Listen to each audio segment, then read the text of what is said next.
కృపాకనికరములు గల దేవా, మా ప్రియ తండ్రి, పవిత్ర హృదయము, నిష్కపటమైన విశ్వాసము, మంచి మనస్సాక్షి కలిగి మా శ్రోతలు నీ కృపాసనమును సమీపిస్తున్నారు. పిలువబడిన వారు, ఏర్పరచబడిన వారు, నమ్మకమైన వారు అయిన నీ బిడ్డలు నిన్ను స్తుతిస్తున్నారు, నిన్ను మహిమపరుస్తున్నారు.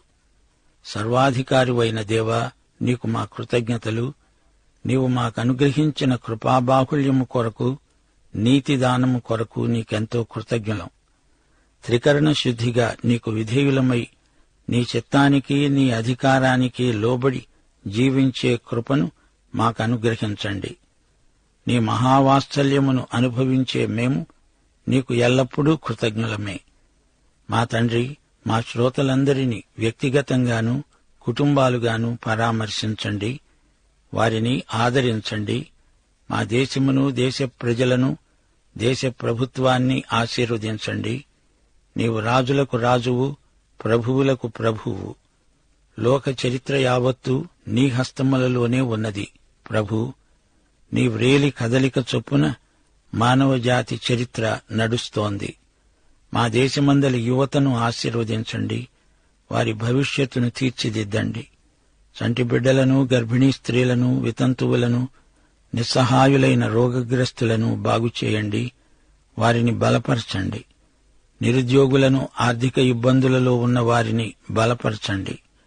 దేశమందు దౌర్జన్యము, అలజడి తొలగించి శాంతి భద్రతలు నెలకొల్పండి. సంఘ ఉజ్జీవము కొరకై ప్రార్థిస్తున్నాము. సువార్తికులను, కాపరులను విశేషముగా ఆశీర్వదించండి. క్రైస్తవ కుటుంబాలలో ప్రార్థన ఉజ్జీవము రావాలని, బాల్యమందే పిల్లలను నీ మార్గమందు నడిపించడానికి తల్లిదండ్రులను ఆధ్యాత్మికంగా బలపరచుమని, నేటి వాక్యపాఠమందు మాకు మరిన్ని నూతన అనుభవాలు ప్రసాదించి మహిమ పొందుమని యేసుక్రీస్తు వారి పవిత్ర నామమున ప్రార్థిస్తున్నాము మా పరమ తండ్రి. ఆమెన్. దానియేలు గ్రంథంలో ఇది గొప్ప అధ్యాయం. అంతేకాదు, బైబిల్ మొత్తంలోకి గొప్ప అధ్యాయాలలోకెల్లా ఇది మరీ గొప్ప అధ్యాయం. ప్రార్థన, ప్రవచనం ఈ రెండూ ఈ అధ్యాయంలో ఉండడం విశేషం. ప్రార్థన అధ్యాయాలు బైబిల్లో ఎన్ని ఉన్నాయో వాటిలో ఈ అధ్యాయం ప్రత్యేకమైనది. అలాగే ప్రవచన అధ్యాయాలలో కూడా ఇది గొప్ప అధ్యాయంగా పరిగణించబడింది. దానియేలు గొప్ప ప్రార్థనాపరుడు. ఈ గ్రంథారంభంలో దానియేలు ప్రార్థించాడు. నెబుకద్నెజరు కలభావం చెప్పేందుకు జ్ఞానమివ్వవలసిందని దేవుణ్ణి వేడుకున్నాడు. దానియేలు ప్రార్థన చేయని రోజంటూ లేదు. దానియేలు ప్రార్థన విధానం ఈ అధ్యాయంలో మనం పరిశీలిస్తాము. ప్రార్థనలోని నియమాలేవో అవి కూడా ఈ అధ్యాయంలో మనం నేర్చుకుంటాము. దానియేలు చక్కని మాదిరి ప్రార్థన చేశాడు. ప్రార్థనలో ఒక నిర్దిష్ట లక్ష్యము, గురి ఉండాలి. ప్రార్థనలో యథార్థమైన పశ్చాత్తాపాన్ని వ్యక్తం చేశాడు. ప్రార్థనలో బలమైన విజ్ఞాపన చేశాడు. వ్యక్తిగతంగా తాను ప్రార్థించడమే కాదు, తన జాతి పక్షాన తాను ప్రార్థిస్తూ తనను తాను తన జాతితో సంయుక్తపరుచుకున్నాడు. మొదటి వచనం నుండి వినండి. మాదీయుడైన అహష్వేరోషు యొక్క కుమారుడైన దర్యావేషు కల్దీయులపైన రాజయ్యాడు. అతని ఏలుబడిలో మొదటి సంవత్సరమందు దానియేలు అనే నేను యెహోవా తన ప్రవక్త అయిన ఇర్మీయాకు సెలవిచ్చి తెలియచేసినట్లు యెరూషలేము పాడుగా ఉండవలసిన 70 సంవత్సరాలు సంపూర్తి అవుతున్నదని గ్రంథముల వలన గ్రహించాను. అంతట నేను గోనెపట్ట కట్టుకొని ధూళి తలపైన వేసుకొని ఉపవాసముండి ప్రార్థన విజ్ఞాపనలు చేయడానికి ప్రభువైన దేవుని ఎదుట నా మనస్సును నిబ్బరము చేసుకున్నాను. నేను నా దేవుడైన యెహోవా ఎదుట ప్రార్థన చేసి ఒప్పుకున్నదేమనగా, ప్రభువా, మహాత్మ్యము కలిగిన భీకరుడవైన దేవా, నీ ఆజ్ఞలను అనుసరించి నడిచే వారి ఎడల నీ నిబంధనను, నీ కృపను జ్ఞాపకము చేసుకునేవాడా, మేమైతే నీ దాసులైన నీ ప్రవక్తలు నీ నామమును బట్టి మా రాజులకు, మా అధిపతులకు, మా పితరులకు, యూదయ్య దేశ జనులందరికీ చెప్పిన మాటలను ఆలకింపక నీ ఆజ్ఞలను, నీ విధులను అనుసరించటం మాని పాపులమును దుష్టులమును అయి చెడుతనమందు ప్రవర్తిస్తూ తిరుగుబాటు చేసిన వారము. ప్రభువా, నీవే నీతిమంతుడవు, మేమైతే సిగ్గుచేత ముఖవికారమొందిన వారము. మేము నీ మీద తిరుగుబాటు చేశాము. దానిని బట్టి నీవు సకల దేశాలకు మమ్ములను తరిమావు.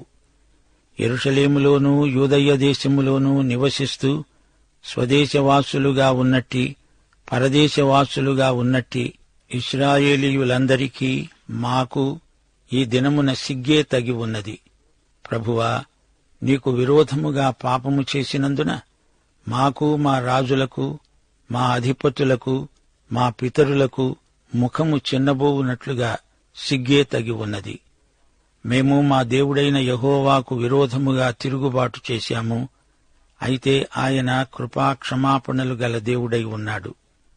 ఆయన తన దాసులైన ప్రవక్తల ద్వారా మాకు ఆజ్ఞలిచ్చి వాటిని అనుసరించి నడుచుకోవాలని సెలవిచ్చాడు.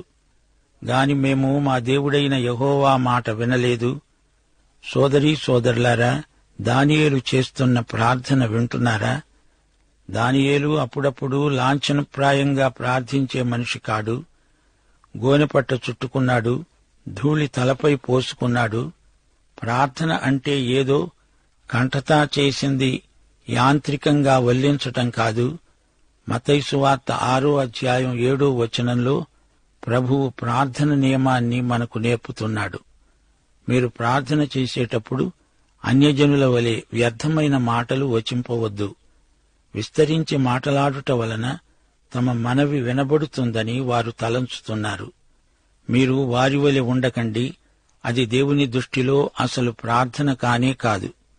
దానియేలు ఉపవాసమున్నాడు, నెత్తిన బూడిద పోసుకున్నాడు. ఇది ప్రదర్శన కోసం కాదు.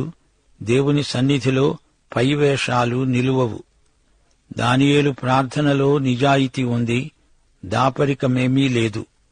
తనలో ఉన్నదంతా దేవుని ఎదుట కృమ్మరించుకున్నాడు.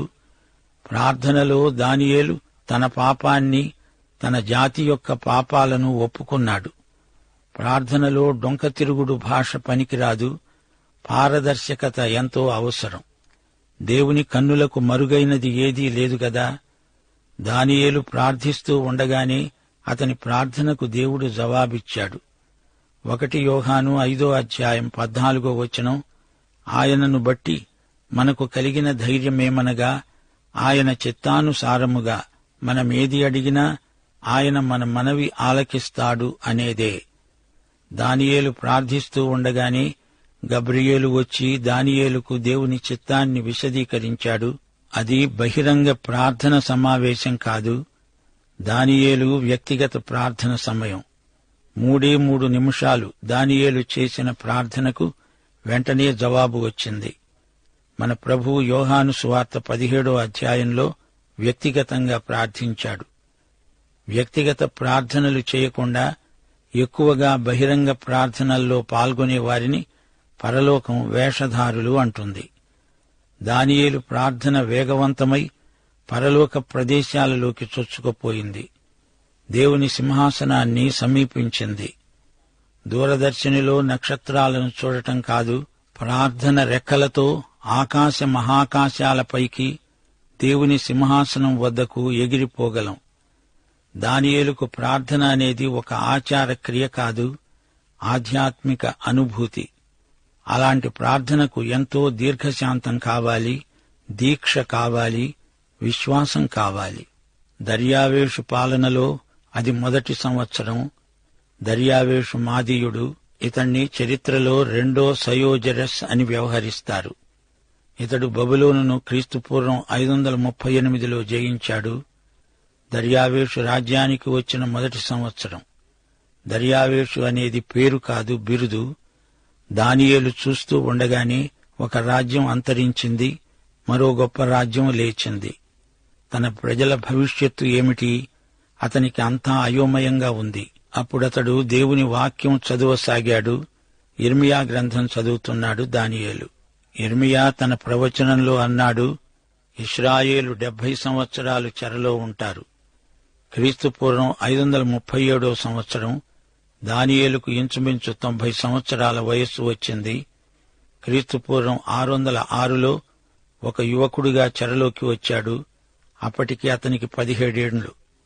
70 సంవత్సరాల గడువు తీరిపోవచ్చింది. వీరు స్వదేశానికి వెళ్లిపోతారు. దానియేలు తన ప్రజల భవిష్యత్తును గురించి ఎంతో కంగారు పడ్డాడు. 8వ అధ్యాయంలోని చిన్న కొమ్మును చూచి దానియేలు ఎంతో ఆందోళన చెందాడు. చిన్న కొమ్ము అంటే యాంటియోకస్ ఎపిఫనెస్. అతడు సిరియా రాజు, సెల్యూసిడ్ కుటుంబానికి చెందినవాడు. అతడు దానియేలు యొక్క జాతిని, అతని ప్రజలను హింసిస్తాడు. ఈ ప్రవచన భావం తెలియగానే దానియేలు మానసికంగా ఎంతో కుంగిపోయాడు. ప్రియశ్రోతలు, దానియేలు దేవుని వాక్యం చదువుతూ ఉండగా ప్రార్థనకు కావలసిన ప్రేరణ కలిగింది. దేవుని వాక్యం దేవుని చిత్తాన్ని బయలుపరుస్తుంది. దేవుని వాక్యం అధ్యయనం చేసి ప్రార్థించే వారికి దేవుని చిత్తం తప్పకుండా బయలుపడుతుంది. ఇంతకు ఇర్మియా గ్రంథంలో దానియేలు చదివిన ప్రవచనాలేవి? ధ్యానించిన సత్యమేది? ఇర్మియా గ్రంథం 25వ అధ్యాయం 11వ వచనం. ఈ దేశమంతా పాడుగా నిర్జనముగా ఉంటుంది. ఈ జనులు 70 సంవత్సరాలు బబులోను రాజుకు బానిసలుగా ఉంటారు. ఇర్మియా 29వ అధ్యాయం 10వ వచనం. యెహోవా ఈ ఆజ్ఞ ఇస్తున్నాడు. బబులోను రాజ్యమునకు 70 సంవత్సరాలు గతించిన తరువాతనే మిమ్మును గూర్చి నేను పలికిన శుభవార్త నెరవేర్చి ఈ స్థలమునకు మిమ్మును తిరిగి రప్పించున్నట్లు నేను మిమ్ములను దర్శిస్తాను. శ్రోతలు వింటున్నారా? దానియేలు ఇర్మియా ప్రవచనాలు చదువుతున్నాడు. 70 సంవత్సరాలను గురించిన ప్రవచనం దానియేలు దృష్టిని ఆకర్షించింది. గబ్రియేలు 70 వారాలు అనగానే 24వ వచనం 70 వారాలు 70 సంవత్సరాలు అని తెలిసిపోయింది. 70 సంవత్సరాలు అంటే 70 వారాలు. ఇశ్రాయేలు శ్రమల కాలమంతా తదుపరి భూమిపై మెస్సియా రాజ్యం స్థాపించబడబోయే వరకు ఈ కాలమే అని గుర్తించాలి. దానియేలు చేసిన ప్రార్థనలో మనకెన్నో అంశాలు బోధపడతాయి. ప్రార్థన చేసేటప్పుడు దానియేలు ఎంత విరిగి నలిగిన హృదయంతో ఉన్నాడో చూచారా? గోనెపట్ట కట్టుకున్నాడు. అది ప్రగాఢమైన పశ్చాత్తాపానికి గుర్తు. ధూళి తలపై పోసుకున్నాడు. మనస్సు నిబ్బరం చేసుకున్నాడు. ప్రార్థన, విజ్ఞాపన, ఉపవాసం ఉండాలా అంటే యేసు ప్రభు ఉపవాసమున్నాడు. విశ్వాసులు ఉపవాసం ఉండాలి అనేది కృపాదృక్పథంలో ఆజ్ఞ కాదు, ఐచ్ఛికం. ఉపవాసం అనేది స్వచ్ఛందంగా చేసినప్పుడే అది కృప అవుతుంది, లేకపోతే ధర్మశాస్త్రమవుతుంది. ఆదిమ సంఘంలో విశ్వాసులెందరో ఉపవాసం ఉండేవారు. అది స్వచ్ఛందం. విశ్వాసులు చేయవలసిన దానికంటే ఎక్కువ చేస్తారు, ఇవ్వవలసిన దానికంటే ఎక్కువ ఇస్తారు. 2 కొరింథీ 11వ అధ్యాయం 27వ వచనంలో భక్త పౌలు అన్నాడు, ప్రయాసముతో, కష్టములతో, తరచుగా జాగరణములతో, ఆకలి దప్పులతో, తరచుగా ఉపవాసములతో, చలితో, దిగంబరత్వంతో ఉన్నాను. ఇంకనూ చెప్పవలసినవి అనేకములున్నవి.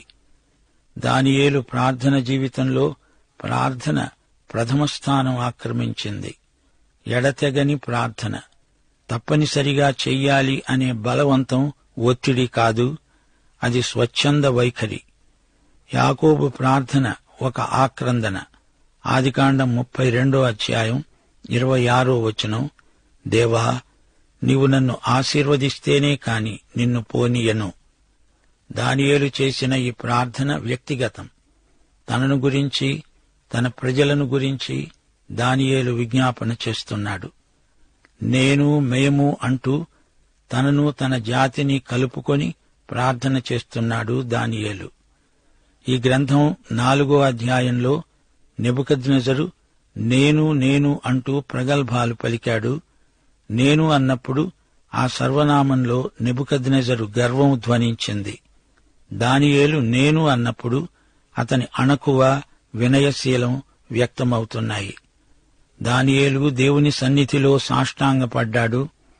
దేవుని గుణాతిశయాలను కొనియాడాడు, కీర్తించాడు. నా దేవా అని దేవుణ్ణి సంబోధించాడు. దేవుడు మాహాత్మ్యము గలవాడు, భీకరుడు, అనగా మహిమకు అర్హుడు, పూజనీయుడు. దేవుణ్ణి మహిమపరచాలి, ఆయనను స్తుతించాలి అని దానియేలుకు తెలుసు. దేవుడు నిబంధన దేవుడు, కృపా కనికరములు గల దేవుడు.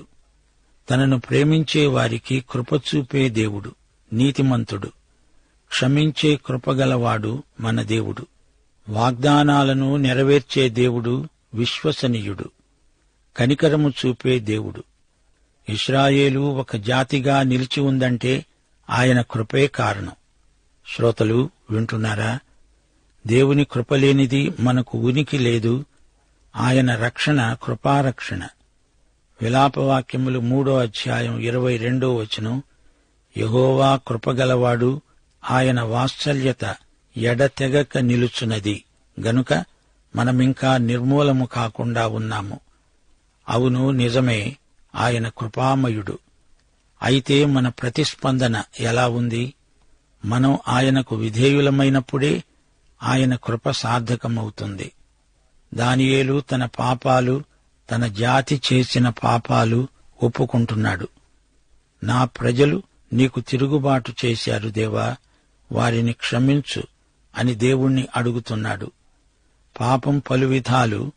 పాపం అంటే అక్రమం, దౌష్ట్యం, తిరుగుబాటు, అవిధేయత, ప్రవక్తల మాటల పట్ల నిర్లక్ష్యం. అంతా దానియేలు ఒప్పుకుంటున్నాడు. ప్రియ శ్రోతలు, పాపాన్ని ఒప్పుకోకపోతే దేవుడు క్షమించడు. క్షమించబడని పాపాల వల్ల ఆత్మకు ఎంతో కీడు వాటిల్లుతుంది. అపరాధ భావన మనిషిని రోగగ్రస్తుణ్ణి చేసి విడుస్తుంది. దేవా, నేను ఏదో పాపం చేశాను అంటూ ఒక్క మాటతో సరిపుచ్చుతానులే అనుకుంటే అది కుదరదు. ఒకవేళ నేనేదైనా పాపం చేసి ఉంటే క్షమించు దేవా అంటూ చెప్పి తప్పించుకోవడం అసలే కుదరదు. ఏమేం చేశావో, ఏ పాపం చేశావో, నీ దేవుణ్ణి నీ పాపం ద్వారా ఎంత బాధ పెట్టావో అదంతా ఒప్పుకొని తీరాలి.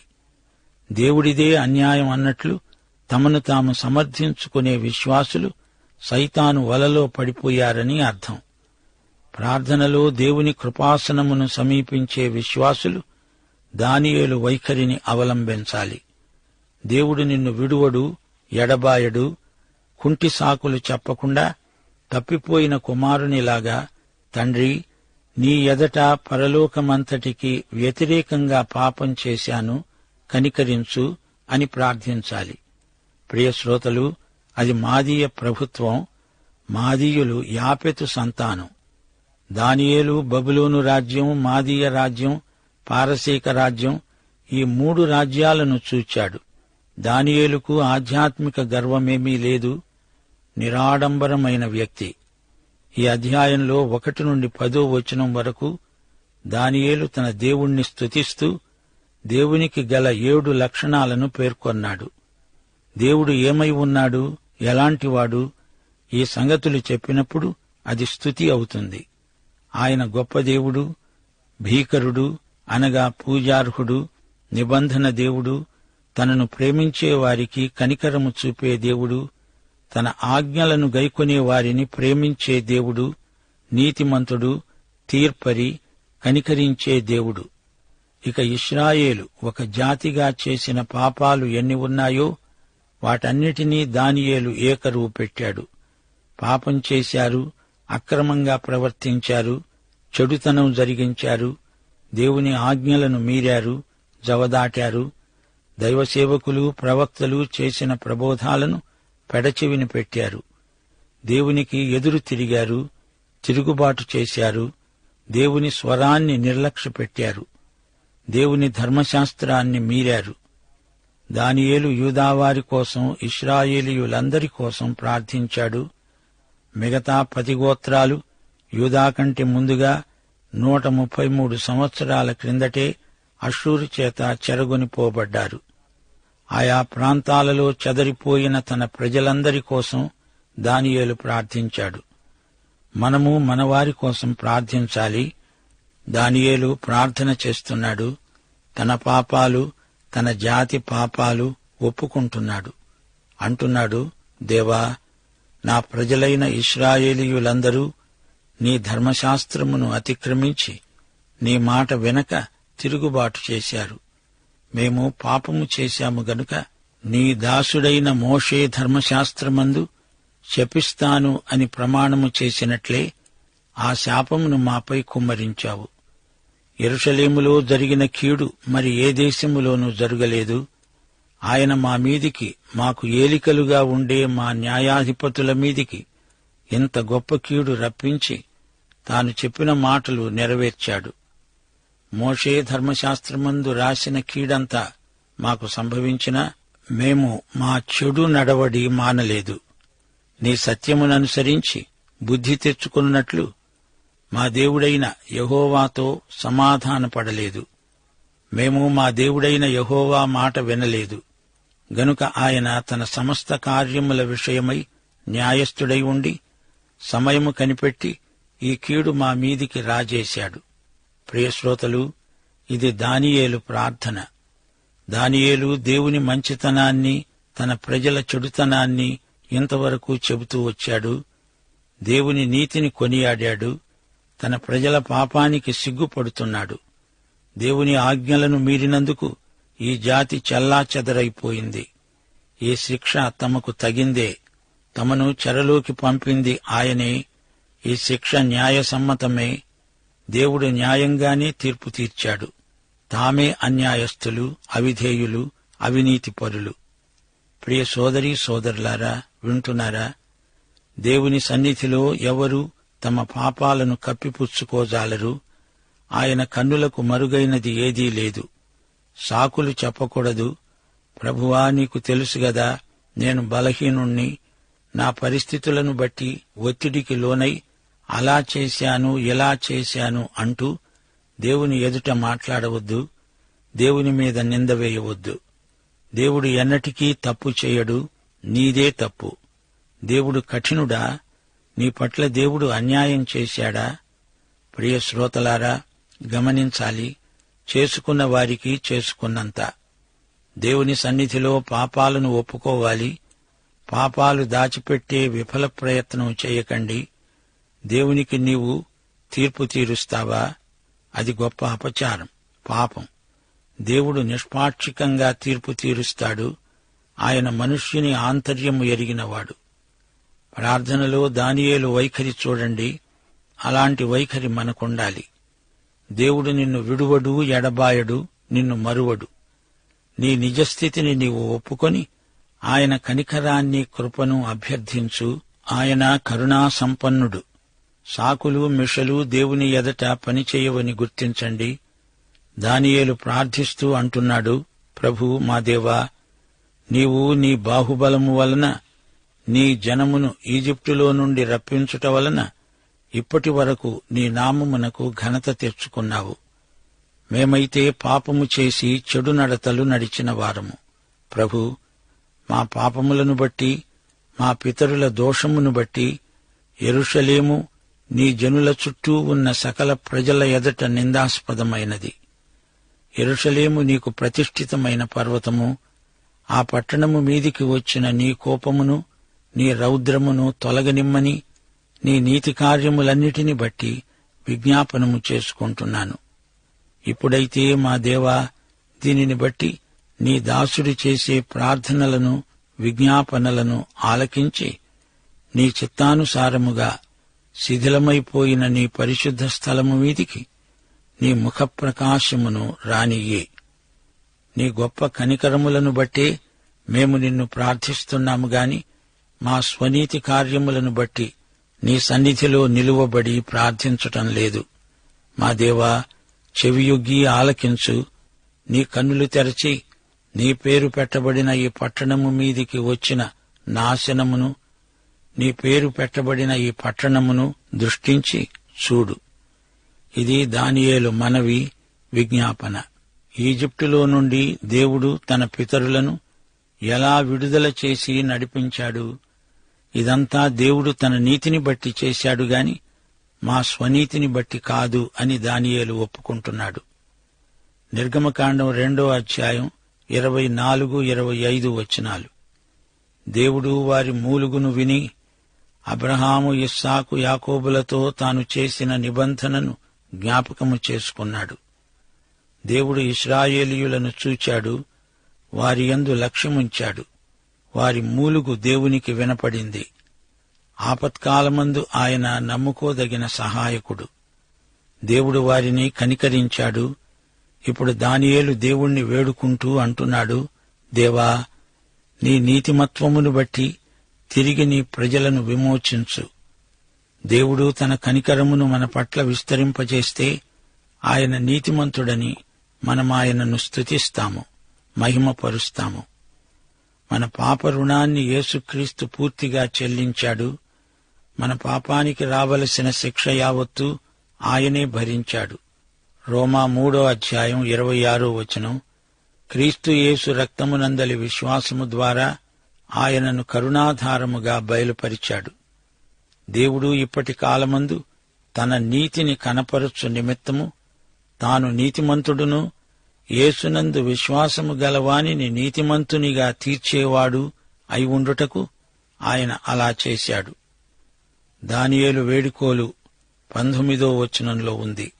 ప్రభూ, ఆలకించు, ప్రభూ, క్షమించు, ప్రభూ, ఆలస్యము చేయక చెవియొగ్గి నా మనవి చిత్తగించు.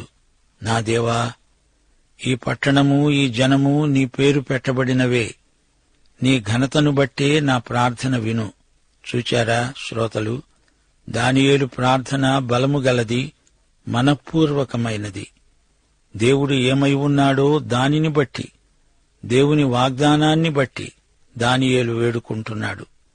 ఇశ్రాయేలు ఒక జాతిగా ఏ ఒక్క మంచి పని చేసి ఉండలేదు. దేవా, నేనెంత మంచివాణ్ణి, కాబట్టి నాకు సాయం చెయ్యి అని దానియేలు అడగటం లేదు. దేవా, నీ కృపా కనికరమును బట్టి మమ్ములను కాపాడు అని మాత్రమే వేడుకుంటున్నాడు. శ్రోతలు, ఇశ్రాయేలు అన్నప్పుడు 12 గోత్రాలకు వర్తిస్తుంది. అపొస్తల కార్యములు 13:16 పౌలు మాట్లాడుతూ అన్నాడు, ఇశ్రాయేలీయులారా, దేవునికి భయపడేవారలారా, ఇశ్రాయేలీయులు అనే ఈ ప్రజలను దేవుడు ఏర్పరచుకున్నాడు. మన పితరులను ఆయన ఆ విధంగా ఏర్పరచుకున్నాడు. ఈజిప్టు దేశమందు వారిని హెచ్చించాడు. తన భుజబలము చేత వారిని అక్కడి నుండి రప్పించాడు. అరణ్యములో వారి చేష్టలను సహించాడు. దేవుడు తన ప్రజలను దీవిస్తాడు గాని వారు విధేయులవ్వాలి. లేకపోతే శాపం తగులుతుంది. దీవెన లేక శాపం వారి విధేయత మీదనే ఆధారపడి ఉంది. విధేయులకు ఆశీర్వాదం, తిరుగుబాటుదారులపై శాపం. దేవుడు అబద్ధమాడనేరడు. అందుచేత ఆయన చెప్పినట్లే విధేయులను సన్మానిస్తాడు, అవిధేయులను శిక్షిస్తాడు. ఆయన నియమం తప్పక నెరవేరుతుంది. దేవుని ప్రజలు పాపము చేసినా దానిని ఒప్పుకుంటే దేవుడు క్షమిస్తాడు. పశ్చాత్తాపము చెంది అక్రమము నుండి తొలగాలి, సత్యాన్ని గ్రహించాలి, సత్యానికి విధేయులవ్వాలి. యోహాను సువార్త 8:32-36 సత్యమును మీరు గ్రహిస్తారు, సత్యము మిమ్ములను స్వతంత్రులనుగా చేస్తుంది. పాపము చేసే ప్రతివాడు పాపమునకు దాసుడు. కుమారుడు మిమ్ములను స్వతంత్రులనుగా చేసిన ఎడల మీరు నిజముగా స్వతంత్రులై ఉంటారు. రోమాపత్రిక 1:16 సువార్తను గూర్చి నేను సిగ్గుపడను. నమ్మే ప్రతివానికి, యూదునికి, గ్రీసు దేశస్థునికి కూడా అది రక్షణ కలిగించే దేవుని శక్తి.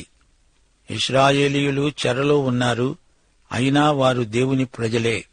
దేవుడు వారిని విడువలేదు, ఎడబాయలేదు. దేవుడు వారితో చేసుకున్న నిబంధన ఎన్నటికీ వీగిపోదు. వారు పశ్చాత్తప్తులవుతారు, తిరిగి దేవునికి సంపూర్ణంగా విధేయులవుతారు. రోమాపత్రిక 11:25-29 అన్యజనుల ప్రవేశము సంపూర్ణమయ్యే వరకు ఇశ్రాయేలుకు కఠిన మనస్సు కొంతమట్టుకు కలిగింది. వారు ప్రవేశించున్నప్పుడు విమోచకుడు సియోనులో నుండి వచ్చి యాకోబులో నుండి భక్తిహీనతను తొలగిస్తాడు. నేను వారి పాపమును పరిహరించినప్పుడు నా వలన వారికి కలిగే నిబంధన ఇదే అని వ్రాయబడినట్లు ఇశ్రాయేలు జనులందరూ రక్షించబడతారు, సువార్త విషయమైతే వారు మిమ్మును బట్టి శత్రువులు గాని, ఏర్పాటు విషయమైతే పితరులను బట్టి ప్రియులై ఉన్నారు. దేవుడు తన కృపావరముల విషయములోనూ పిలుపు విషయములోనూ పశ్చాత్తాపపడడు. శ్రోతలు వింటున్నారా? దానియేలు తన ప్రార్థనలో దేవుణ్ణి వేడుకున్న అంశాలు జాతిపరంగా ఎంతో ప్రాముఖ్యమైనవి. దేవా, నీ కోపాన్ని, ఉగ్రతను యెరూషలేము నుండి, సీయోను నుండి ఉపసంహరించుకో. యెహోవా, నా ప్రార్థన ఆలకించు, నా విజ్ఞాపన విను. నీ పరిశుద్ధ స్థలముపై నీ ముఖకాంతి ప్రసరింపచెయ్యి. చెవియొగ్గి నా మొర ఆలకించు. దేవా, నీ కన్నులు తెరువు. నాశనమైన నీ పట్టణ శిథిలాలను చూడు. మా పాపాలు క్షమించు. ఆలస్యము చేయక చెవియొగ్గు, చిత్తగించు. మా శ్రోతలు గమనించాలి. ఈ భూమిపై దేవుడు తన రాజధానిగా ఏర్పరచుకుని తన పేరు పెట్టిన స్థలం యెరూషలేము. యెహెజ్కేలు 48వ అధ్యాయమంతా ఈ యెరూషలేము వర్ణనే. జకర్యా 14వ అధ్యాయంలోని వర్ణన అంతా ఈ అందాల నగరమైన పవిత్ర యెరూషలేమును గురించే. కీర్తనలు 2:6. నేను నా పరిశుద్ధ పర్వతమైన సీయోను మీద నా రాజును ఆసీనునిగా చేశాను అన్నాడు దేవుడు. అన్యుల మధ్య ఈ నగరం నిందాస్పదమైంది. ప్రియ శ్రోతలారా, వింటున్నారా? దానియేలు దేవుని వాక్యం జీవితకాలమంతా ధ్యానించిన బైబిలు విద్యార్థి. దేవుని వాక్యాన్ని శ్రద్ధగా పఠించేవారికి దేవుడు తన ప్రత్యక్షతను అనుగ్రహిస్తాడు. వాక్య పఠన ద్వారా మనం దేవుని చిత్తాన్ని గ్రహించగలుగుతాము. ప్రవక్త అయిన యిర్మీయా గ్రంథం చదువుతూ ఉండగా ప్రార్థన చెయ్యాలనే ప్రేరణ దానియేలుకు కలిగింది. అప్పుడు దేవుడు దానియేలుకు ప్రవచన ప్రత్యక్షం అనుగ్రహించాడు. యిర్మీయా గ్రంథంలో 70 సంవత్సరాల మర్మం దానియేలు దృష్టిని ఆకర్షించింది. చిన్నప్పటి నుండి దానియేలు లేఖనాలను పరిశోధించేవాడు. విశేషించి యిర్మీయా ప్రవచనాలంటే దానియేలుకు విశేషాసక్తి. యిర్మీయా గ్రంథంలోని మర్మం 70 వారాలను గురించినది. దీని వివరణ మనం రాబోయే పాఠాలలో నేర్చుకుంటాము.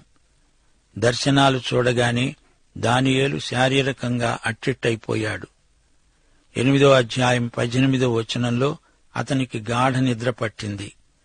10వ అధ్యాయం 9వ వచనంలో కూడా గాఢ నిద్ర పొందాడు.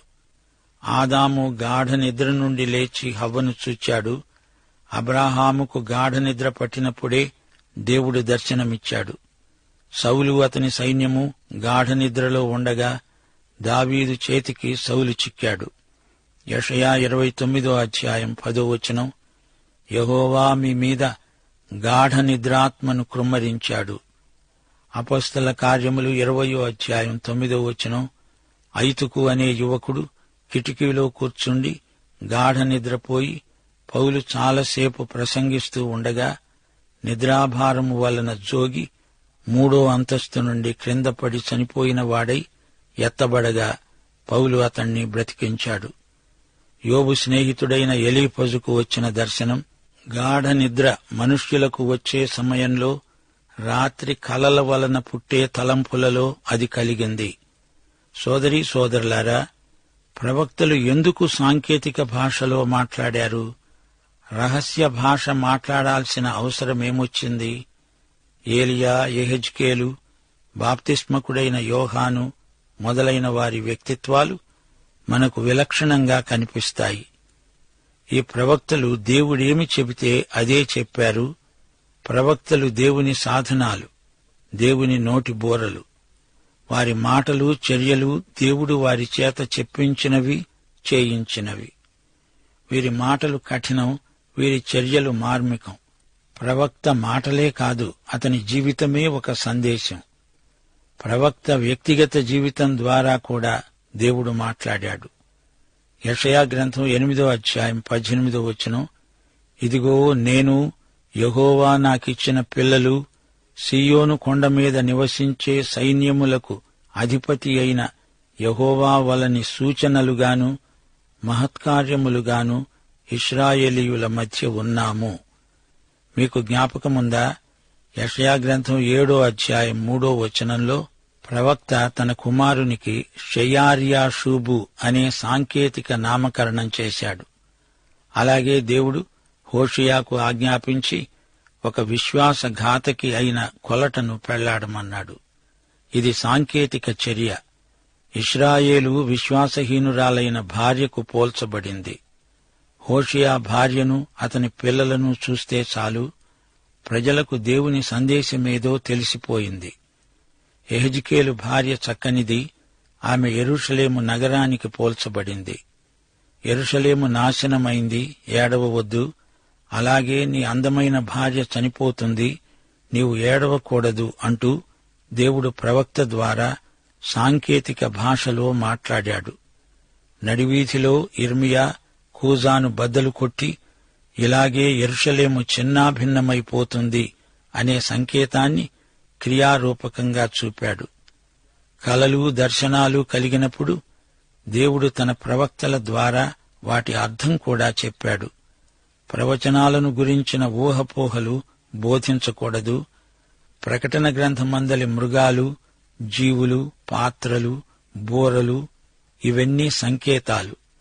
అలాగే దానియేలు గ్రంథంలోని జంతువులు, కొమ్ములు వీటికి అనేక రకాల వివరణలు ప్రచారంలో ఉన్నాయి.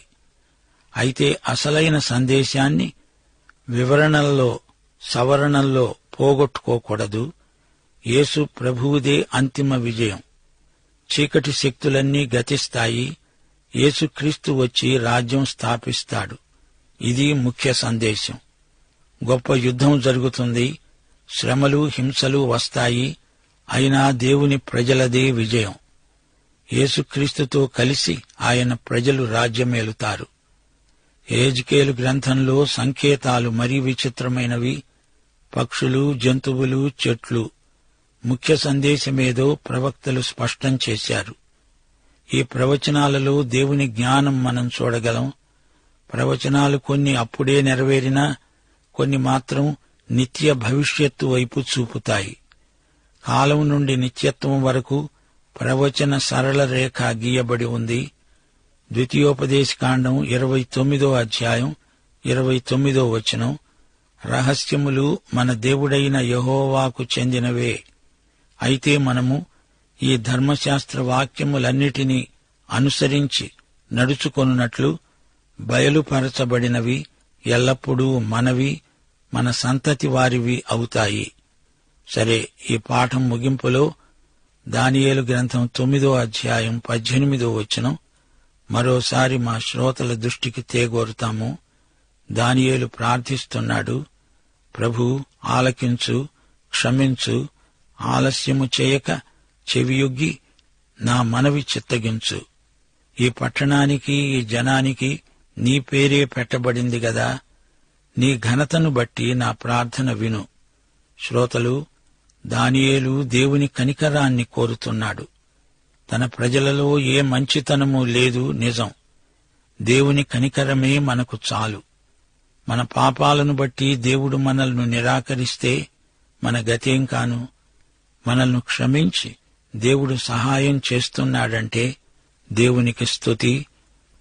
ప్రభు అయిన యేసుక్రీస్తు వారి దివ్యకృప, తండ్రి అయిన దేవుని పరమ ప్రేమ, పరిశుద్ధాత్మ యొక్క అన్యోన్య సహవాసము, సమాధానము మనకందరికీ సదాకాలము తోడై ఉండునుగాక.